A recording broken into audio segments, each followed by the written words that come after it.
A gente vai ficar aqui no... Ah, tá, mas foi quando tu botou que tava gravando. É que a Ana tava dando aula. Então, gente, lembrem disso, tá? Resíduos dos medicamentos vão parar na nossa urina. A gente vai eliminar do corpo exatamente pela urina. Vocês já tomaram aquele período Já. que é para infecção urinária? Tem um outro que eu não lembro qual é o nome também, que tem outra cor, agora eu não lembro como é que é o nome dele. Mas o perídio, tu urina vermelho, alaranjado, né? Então a pessoa chega até a se assustar, acha que é sangue, abdômen e tal, mas é porque exatamente porque os resíduos Qual que é o medicamentos tipo metabolizados. Pois Esse é, que é o também, verde. Mas não é o perídio. Esqueci o nome. Não lembrei. Bota aí medicamento para urina. Analgésico urinário verde. O Google deve ficar pensando. Que é isso aí? Tá pesquisando isso. O que que uma pessoa está pesquisando isso? Eu ando numa fase muito Google também, né? Ó, deixa eu ver aqui. E aí, Não, achou? dá.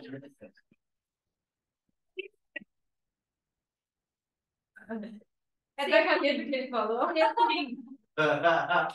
E tu acha? Olha o toque dele, né? Sepurim. É pra não... Tá, mas é o Sintex também, eu acho que tem. Sintex, agora eu lembrei. Que é o que é esverdeado. Gente, sai o resíduo na urina. Isso mostra, então, que o nosso corpo vai metabolizar e vai eliminar na urina. Mulheres anticoncepcionais, né? Muitas mulheres fazem uso anticoncepcional.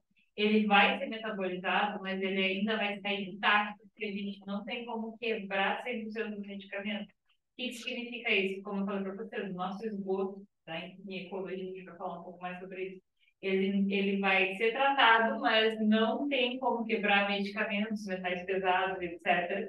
E algumas cadeias químicas, então, dos medicamentos ficam inteiras, como os hormônios anticoncepcionais, que são altas doses de estrogênio e progesterona. São hormônios responsáveis pelas características secundárias femininas. E aí é uma questão muito interessante. Algumas espécies de peixes, gente, já estão sofrendo essa interferência. Então, eles liberam os ovos na água e aí o ovo vai sofrer maturação no ambiente aquático. Quando ele tem interferência de estrogênio e progesterona, só gera fêmea. E como a gente consegue... Então, a disjunção de algumas espécies, né? Que bizarro. A gente absorve o hormônio, ele tem ação no nosso organismo, mas a gente libera boa parte dele na nossa vida. Tá? Então, a gente tem a eliminação ativa que toda hora tomando, entendeu? Está renovando a fonte do medicamento. Então, no sistema excretor, é a liberação das toxinas, tá? A homeostasia, que é o equilíbrio corporal, principalmente o equilíbrio osmótico, gente. Se eu comer alguma coisa que tenha sal demais, eu vou excretar maior quantidade de íons na minha urina também. E eu vou fazer a minha osmorregulação por conta disso. E também remover o excesso de água, obviamente, né? É uma das funções do meu trato urinário. Quando o metabolismo. Ah, desculpem a figura, tá, gente? Até hoje eu não consegui atualizar essa imagem, isso aqui é uma foto de um livro que eu tenho, porque é uma imagem bem mais clara para mostrar isso para vocês, tá? Lembra que eu falei para vocês que quando a gente quebra as proteínas, a gente gera os aminoácidos, que é o C dupla O, o H e o NH2, tá? E uma cadeia longa de carbonos e hidrogênio. Acho que eu desenhei o aminoácido também para vocês no quadro na outra aula. Quando eu quebro, lembra que eu falei que eu posso também ter um processo chamado de gliconeogênese, que é quando eu pego um lipídio ou um carboidrato, um lipídio, desculpa, uma proteína, e uso a cadeia longa de carbonos e hidrogênios para entrar, para gerar uma glicose, para entrar na cadeia respiratória e gerar energia. E o grupamento amina, gente, que é o NH2, fica solto. O resto tudo eu consigo metabolizar. Mas isso aqui vai se transformar, vai ganhar mais um hidrogênio pela ligação química que não foi feita, agora que eu quebrei, e vai gerar o NH3, que é a amônia. Entendeu aqui? E a amônia, ela é tóxica para o organismo. Então, o que que acontece? Toda vez que eu quebro uma proteína para gerar energia, uma alimentação muito rica em proteínas, eu sempre vou quebrar também elas, tá? Mas o que que vai acontecer? Eu vou gerar esse composto que é a amônia. E como o órgão que faz a desintoxicação do meu corpo é o fígado, então a amônia vai para o fígado para ser metabolizada. Animais que estão no ambiente aquático liberam diretamente a amônia. Ela precisa de grande quantidade de água para ser eliminada para não ser tóxica. Só que como o bicho já está no ambiente aquático, lembra daquela aula de zoologia que a gente falou? Acho que não estava ainda, né? Não. A gente falou sobre a amônia e eu ainda falei para vocês, animais que estão no ambiente de água doce não tem problema nenhum de eliminar a amônia, porque já tem grande quantidade de água. Nós transformamos seu fígado em ureia. Na verdade, entra no ciclo da ornitina e da citrulina, que a gente chama, que é um ciclo onde eu vou pegando o NH2 e vou combinando com o CO2, tá? E vou formando a ureia depois. Então, eu pego dois NH2, tá? Eu pego duas amônias, na verdade, né? Quebro elas e associo a esse composto, que é o C-A, e eu formo a ureia. A ureia, ela não é tão tóxica quanto a amônia, mas ela também é tóxica, precisa ser eliminada, só que ela vai eliminar com água diluindo, exatamente para não ser tóxica para o meu corpo.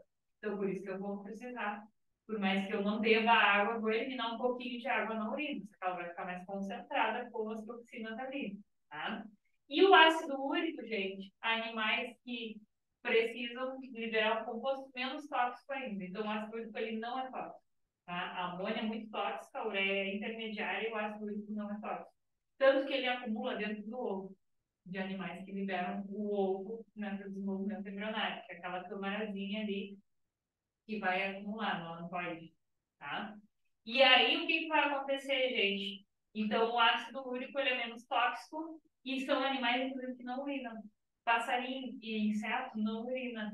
Eles liberam ácido úrico junto com as fezes, e exatamente para economizar água. Então, esses animais têm uma alta eficiência em economia de água. Tem uma parte é a branca e a preta, né? Uma parte Isso, branca, é ali. e a preta é outra. É ali mesmo, aquela câmarazinha, tá? O que está presente na urina que faz o dá positivo em teste de gravidez? Ah, e o hormônio gonadotropina coriônica, os nossos hormônios, lembra que eu falei, eles também saem na urina. Então, como eu tenho alta dosagem do HCG, aí ele vai ser detectado na urina também. Isso, quando é que ele vai ser produzido? Quando o embrião, na verdade, no começo da gestação, não dá positivo. Sim. Né? Que a gente até diz, só faz o teste quando começar a chegar perto de atrasar a menstruação, que é aquele o mais caro, que é o clear, aquele mais eficiente. E tem os outros da fitinha, que só vai fazer quando a tua menstruação atrasou, que é exatamente o período das 4 semanas onde tu começa a ter o embrião saindo da tuba uterina, que é onde aconteceu a fecundação, e migrando para o útero. E por que acontece isso falso positivo? Falso positivo ou falso negativo? Falso positivo. Ah, falso positivo, na verdade, pode ser algum distúrbio hormonal. Tá? Pode acontecer. Inclusive, nas suprarrenais, a gente produz também alta quantidade de... Alta quantidade, não, baixa quantidade, desculpa, né, de estrogênio e progesterona e também de testosterona. As mulheres produzem nas suprarrenais testosterona. Tá? Só que em baixa quantidade. Mas o estrogênio e progesterona também vai ser liberado nas suprarrenais. Então, pode ser uma circulação hormonal também. Mas, na verdade, existe mais falsos negativos que falsos positivos. Se a gente for... Já pensa em falso positivo? Eu não. Não, é. Não, como eu falei, É. ah, é. Ah, não, sabia? Mas pode acontecer uma descoberta hormonal. Pode acontecer. Tá, a gente tem gente, homem pode dar HCG positivo. Ah, é verdade. Já disseram assim, lá em Rio do Sul, uma vez era um horroroso, que um cara deu beta-HCG positivo. Pode estar até com câncer na suprarrenal, né? Então, ele pode ter alguma alteração hormonal ali acontecendo, né? Mas pode ser qualquer coisa, como pode também não ser nada, né? Então, o que a gente tem? Aqui os nossos rins, tá? 2 rins. E aí, no córtex renal é que vão estar os néfrons, que são as unidades filtradoras, tá? Que é 1 milhão de néfrons por rim. Um monte de néfrons, realmente, tá? Que é onde a gente vai filtrar. E no que a gente chama de córtex, tá? Que é sempre a periferia do órgão. Na medula dos rins, a gente junta os ductos coletores e a gente vai formar, então, o ureter, e depois ele vai acumulando então esse líquido que é a urina já na bexiga, e quando a bexiga estiver cheia, a gente pressiona a terminações nervosas, vai dar vontade de urinar, e a gente elimina pelo canal da uretra. Cuidado! que uma questão, já vi no vestibular, ele botou uretra aqui e ureter aqui. E o aluno, como o nome é parecido, confunde e vai lá e marca. E não ocorre a formação de pedras? Aí vem uma questão interessante, a pessoa que não toma muita água. E aí, como a gente também tem sais minerais sendo liberados ali, eles podem cristalizar pelo efeito de ter pouca água, e aí eles podem formar os cálculos canais, que dizem que a dor é pior que a dor de parto. Porque eles são capilares, são vasos muito fininhos. Então, quando eles obstruem... Eu acredito dos dois filhos dela, parto normal, e ela disse que foi pior a dor que ela sentiu dependendo de ter que. Todo mundo fala que é muito forte, eu nunca tive, mas dizem que é muito forte. Então, gente, os néfrons, aonde vai acontecer a filtração, ó, o que a gente tem? O glomérulo, que é nada mais do que um aglomerado de vasos, literalmente, que a gente vai ter ali. Uma cápsula, que envolve o glomérulo, tá? Então, aqui a gente tem capilares, ó. Capilares são vasos tão finos que lembram fios de cabelo, tá? Por isso o nome capilar. Então, tem uma arteríola aferente, que é a que está chegando aqui, e uma arteríola eferente, que é a que está saindo. O sangue passa, todo o nosso sangue passa pelos nossos rins para ser filtrado. Diariamente ele filtra muita quantidade de sangue. O que acontece? Lembra da pressão que eu falei para vocês? Quando a gente aperta a ponta da mangueira, o que acontece com a pressão da água? Aumenta. Quando eu falo de um capilar, é um vaso muito fino. Então, a pressão do sangue ali, da chegada de sangue, é grande. O fluxo sanguíneo extravasa para dentro dessa cápsula. A parte líquida, obviamente, as células eu não vou, né, derramar ali. Então, as células ficam retidas dentro do vaso sanguíneo, mas a parte líquida, como a pressão é tão grande, extravasa dentro dessa cápsula renal. Só que aí eu vou perder no plasma sanguíneo as toxinas que eu preciso eliminar, a ureia, no caso também, né? Resíduos de medicamento, etc. Glicose, aminoácidos, hormônios, tudo que tiver dissolvido no plasma também vai ficar ali. Só que aí eu vou ter no túbulo contorcido, olha o nome, no túbulo contorcido proximal, porque ele está próximo do glomérulo. Depois eu tenho a alfa nefrítica, o túbulo contorcido distal, está distante do glomérulo, tá? Então é exatamente isso. Fácil, né? A nomenclatura é mais fácil da gente associar. Está mais próximo proximal, está longe distal, distante, tá? Então, túbulo contorcido proximal tem a reabsorção de todas as substâncias úteis que saíram junto com o plasma. Aminoácidos, glicose, tá? E aí vem uma questão interessante. Eu vou fazer um transporte ativo, porque eu tenho poucos aminoácidos ou poucas moléculas de glicose aqui e eu tenho um monte na minha corrente sanguínea do fluxo que está voltando. O que acontece? Então, eu vou da onde tem menos para onde tem mais transporte ativo. Gasta energia para mandar a glicose de volta para a corrente sanguínea e para mandar os aminoácidos de volta, os hormônios e outras coisas que estiverem dissolvidas aqui. Quando passa pela alça nefrítica, eu começo a reabsorver água. E aí vem uma questão interessante, que nessa região aqui, ó, da alça nefrítica, eu vou mandar o NaCl, que é o cloreto de sódio, para essa região aqui. Quando eu encho isso aqui de cloreto de sódio, lembra da osmose? O que o soluto faz? Atrai água. Então, eu aumento a eficiência na reabsorção de água quando a água está passando por aqui. O que eu vou eliminar na minha urina? Somente a água que tiver em excesso, né? Se eu bebi muita água, obviamente essa água vai ser eliminada da minha urina, até para aliviar a tensão dos vasos, porque muito líquido pressiona os vasos e aumenta a minha pressão arterial. E também os compostos tóxicos. Só que se eu tomei pouca água, eu vou só eliminar o suficiente para diluir esses compostos tóxicos. Então, eu vou urinar pouco e muito concentrado, tá? Nessa relação. No túbulo contorcido distal, eu tenho a eliminação. Aqui, gente, é o transporte ativo. Cloreto de sódio também. Estou mandando da onde tem menos para onde tem mais. Então, transporte ativo. Mas no momento que eu estou absorvendo água, que o sódio está puxando, cloreto de sódio, o que eu tenho? Osmose, transporte passivo. Tá? Então, transporte passivo da água para dentro dessa região. Túbulo contorcido distal, aí eu já tenho a urina sendo formada, que é tudo que eu vou conseguir, eu vou poder eliminar do meu corpo. E aí, no ducto coletor, gente, ainda segue reabsorvendo água. No ducto que está em verde, eu já vou fazendo a reabsorção de água. Então, eu só vou eliminar, como eu falei, se eu tiver excesso de água ou o suficiente para diluir as toxinas, tá? Aí tem uma questão interessante, por exemplo, quando eu tenho que aumentar a absorção de água, aí eu vou liberar um hormônio chamado de hormônio antidiurético. O que esse hormônio vai fazer? Ele é antidiurético, ou seja, eu vou eliminar menos urina, tá? Então, eu vou aumentar a concentração dessa urina e vou urinar pouco. Aquela primeira urina da manhã, ela geralmente é amarela e com um odor mais forte, né? Então, isso é porque eu liberei o hormônio antidiurético durante a noite. Quem não libera esse hormônio, que vai urinar toda hora, a urina chega a ser transparente muitas vezes. Quem, Tá? quem tem pressão baixa precisa tomar um remédio que. Quem tem pressão baixa, na verdade, vai liberar a aldosterona, que é um hormônio que vai reabsorver mais sódio ali para puxar mais água para dentro, porque eu preciso que volte mais água para a corrente sanguínea. E quem tem a pressão alta tem que tomar o quê? Diurético, para eliminar essa tensão, tá? Então, é esse controle hormonal que a gente vai ter ali. Quando foi para minha bexiga, vai acumulando, então, como eu falei para vocês, depois eu vou ter eliminação da urina. A outra coisa, gente, diabetes reabsorve glicose nessa região, que é o tubo contorcido proximal. Só que o cara tem tanta glicose na corrente sanguínea que um pouco vai ficar na urina.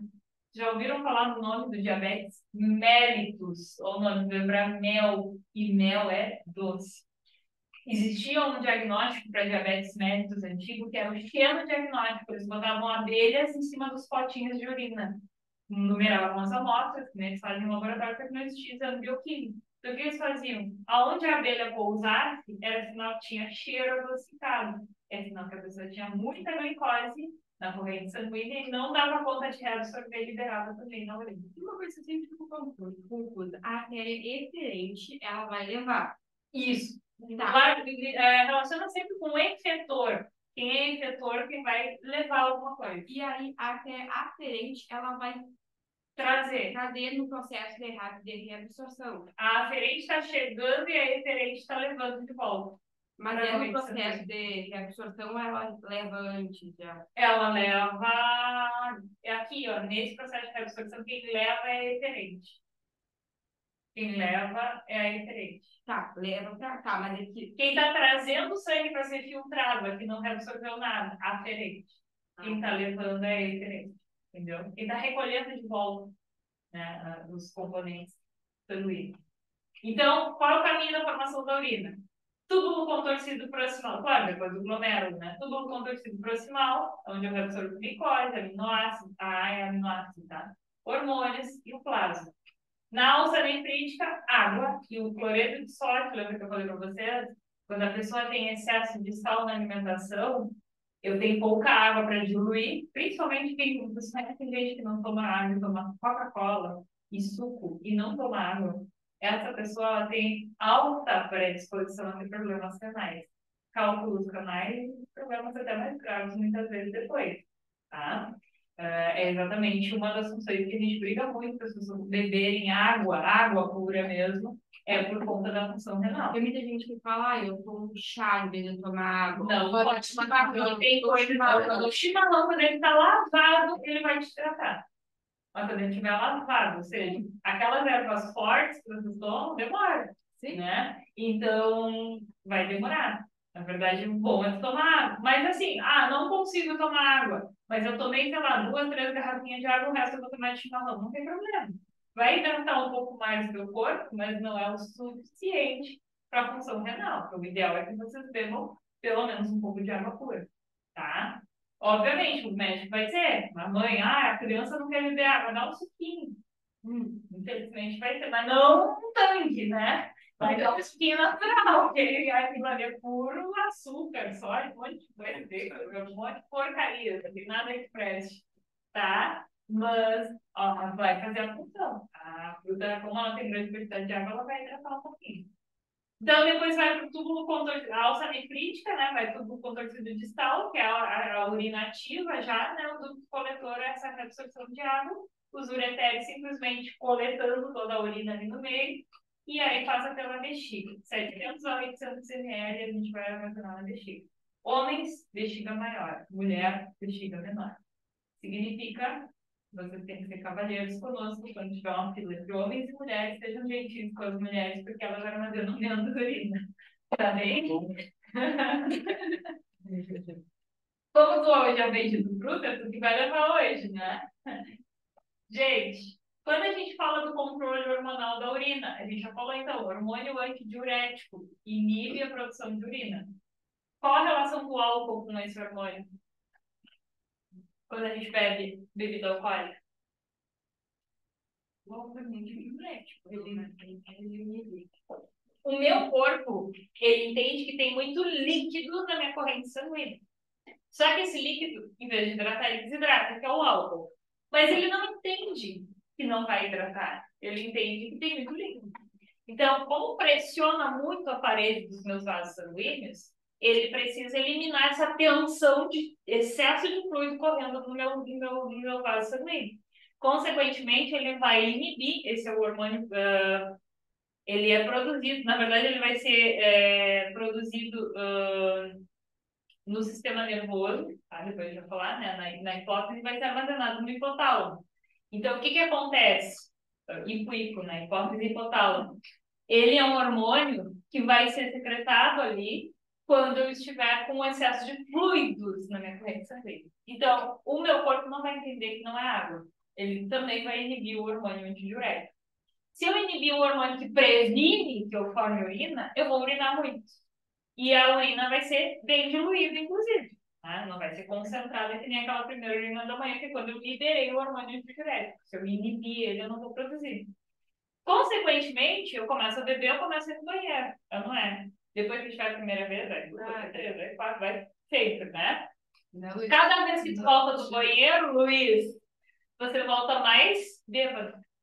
É ou não é? E aí, ou tu toma água, ou daqui a pouco vai começar a te dar o ruim. Né? Vai começar a perder reflexos, vai começar a ligar pro ex, né? Vai começar a falar bobagem, né? Vai brigar com as amigas, enfim. Vai começar aquele transtorno neurológico, que a gente perde os reflexos, inclusive, e a pessoa fica até cambaleando, dependendo da quantidade de álcool. Exatamente, porque as células nervosas precisam de muita água para funcionar. Tá? Então, a gente perde um pouco, inclusive, a pessoa pode perder a consciência para ir como alcoólico. Vocês vão receber como médicos pessoas em como alcoólico, né, Luiz? Espero que não seja tudo. Médico, né? Alguém na família, meu avô disse, tudo vai ficar caro, tu tomar uma dose de uísque que vai ficar tudo bem, meu Deus. Não, tem que tomar água, mas às vezes a água não vai funcionar. Quando a pessoa está com, assim, se passou, o que tem que dar? Doce. Porque a glicose, ela vai ser mandada para dentro da célula, de onde tem mais, para onde tem menos, de novo, e ela puxa a água para o processo osmótico. O café. Eu tenho várias dúvidas. Um cappuccino, assim, me ajuda. Alguma coisa doce, uma Coca-Cola doce. Não, uma zero.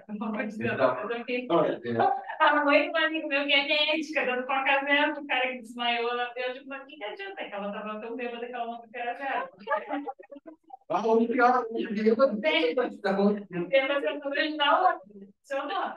Mas Coca zero não vai adiantar, mas se for uma Coca tem glicose, vai. E o soro que bota na veia é o soro glicosado, exatamente porque a glicose, como ela é um soluto também, ela puxa a água para dentro da célula junto com ela. Tá? Esse sou eu, dá uma Coca zero para ele. Que se quebre, né? Se for tu bêbado, então, não dá Coca zero se o Luiz tomar uma corona. Graças. E ele já tem que vergonha, mãe. E a aldosterona, gente, ela é produzida pelas suprarrenais, tá? E ela aumenta a reabsorção de sódio. Lembra que a gente estava falando sobre isso, Manu? E exatamente quando a nossa pressão sanguínea diminuiu, eu preciso puxar mais água. Então, eu puxo mais sódio ali para aquela região e vou puxando mais água também, para aumentar o fluxo de líquido dentro dos meus vasos sanguíneos, tá? Ela vai atuar sobre a angiotensina, angiotensina. Todo mundo passou por essa fase na pandemia, vendo live do Bruno Marrone bebendo, porque eles vão fazer propaganda de cerveja. O que acontece, gente? O alcoolismo, ele vai estimular pressão alta, exatamente por conta desse fator aqui da regulação, tá? E também vai estimular a diabetes insípidos. A diabetes insípidos não tem nada a ver com glicose na corrente sanguínea. A pessoa ela vai no banheiro toda hora, ela tem muita sede. Só que quando ela bebe água, ela não hidrata o corpo. Por quê? Porque ela inibiu o hormônio diurético. E às vezes o alcoolismo, se tu inibiu todos os dias, vai chegar um momento que a glândula não vai liberar o hormônio. E aí tu pode ter diabetes insípidos, tá? Então o alcoolismo pode levar a diabetes insípidos. Poxa, gente, A gente tá quase na hora da hora. Gente, sistema circulatório. Vamos o máximo que a gente consegue aqui fechar o nosso tempo. Eu achei que tinha mais no meu relógio. Sistema circulatório, nós temos algumas funções. Primeiro, lado direito do coração. Como é que eu me posiciono? Como se eu estivesse aqui no plano do papel. Então, te imagina deitado em cima da folha da tua prova, tá? Porque senão tu troca a mão esquerda. Porque, obviamente, quando tu tá olhando de frente, olha aqui, esse aqui é o meu braço direito, mas eu tô vendo o lado esquerdo. Então, eu tenho que me posicionar no plano do papel, tá? Quando eu me posicionei, aí lembra que eu falei para vocês? Nós temos o coração bem desenvolvido, sistema circulatório super eficiente, sangue aquecido, etc. Nós temos 4 cavidades, 2 átrios, que são as partes de cima, e 2 ventrículos, que são as partes de baixo do coração, tá? E aí o que acontece? No lado direito, o sangue está chegando dos meus tecidos. Então ele está rico em CO2. A ordem não saiu, tá? Vem a cava superior, trazendo sangue de cima do coração, e a cava inferior dos membros inferiores, na parte de baixo do corpo. O que acontece? Quando chega aqui, o átrio está em diástole. O que é diástole? Relaxamento. Sístole, contração. Tá? Sístole, contração. Diástole, relaxamento, tá? Acho que já foi. Então, o que acontece? Quando o músculo cardíaco está relaxado, o sangue entra. Quando ele entra, o meu átrio vai entrar em sístole, então, e o meu ventrículo vai estar em diástole. Então, ele recebe o sangue relaxado, né? E quando ele contrai, ele vai passar o sangue para a próxima câmara. Existe uma válvula aqui, que é a válvula tricúspide, que ela vai estar aberta na passagem de sangue. Quando for o meu ventrículo que vai entrar em sístole, o átrio vai estar relaxado. E a válvula tem que fechar. Por que ela tem que fechar? O sangue não retornar para cima. Pensa numa bexiga cheia de líquido. Se eu apertar a bexiga, a parte de baixo, né, quando a gente entra a bexiga de líquido, vai estar embaixo. Se eu apertar ela, o líquido sobe.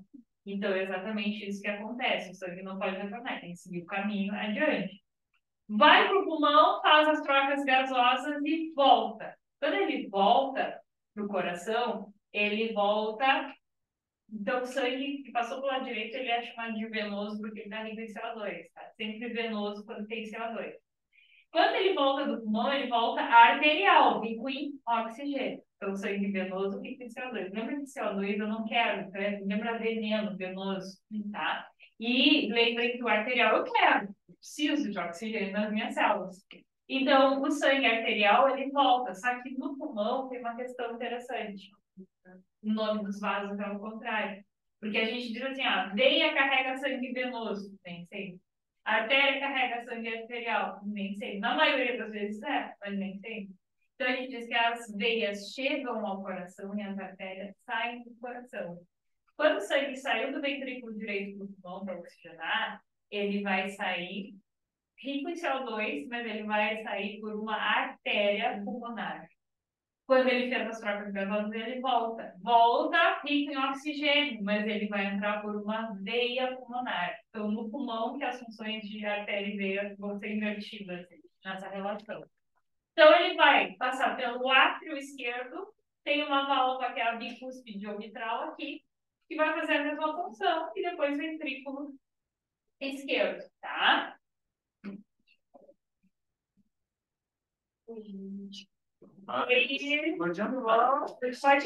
chamar as palavras.